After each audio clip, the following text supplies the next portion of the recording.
Hey guys, so we are back again.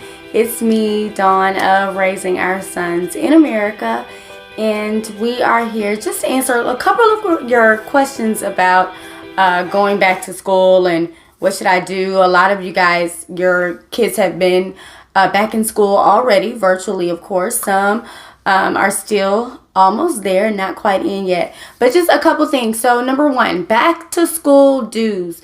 These are some of the things that we really want to make sure our kids and we actually do. So first, of course, this segment is called safety because this is a safe place for us to share.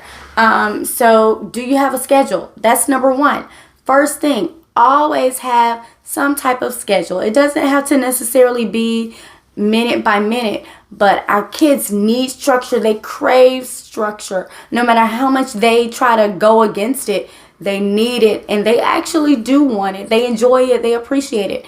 Number two, practice what you expect. Practice your expectations. Kids are kids. They've never been their age before. They've never gone through what we're going through before. And guess what? We haven't either.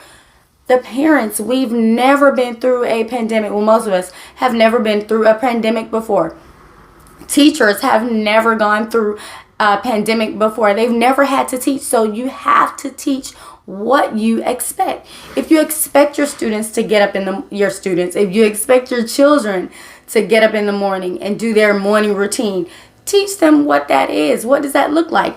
Don't wait until the morning of your school to teach them while they're in the moment. So you never want to teach while in the moment if it's the first time. So you want to teach those expectations first.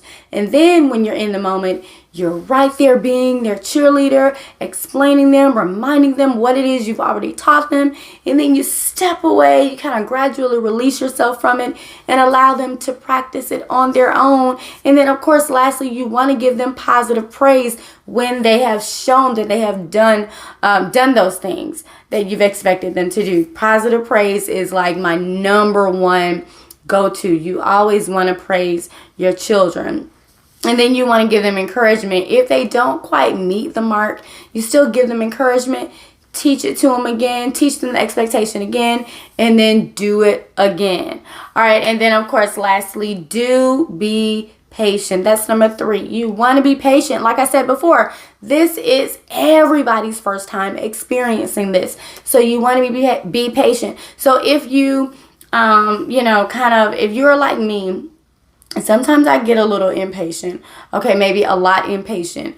But that's just because I have to learn how to relinquish control. So some of us as parents, we have to learn how to relinquish control, be patient, and allow room for growth. So if we don't do that, then we're kind of setting ourselves up for failure as parents. So we want to make sure we're patient and we allow our children those times to be able to be themselves, but be patient. Be patient with the teachers. Be patient with the principals. Be patient with everything that's going on. If you think about it, put yourselves in their shoes. Teachers, administrators, coaches, all the school personnel, they may get hundreds of emails a day. So if they don't get to yours right within the next 30 minutes, it's okay. Be what? Be patient.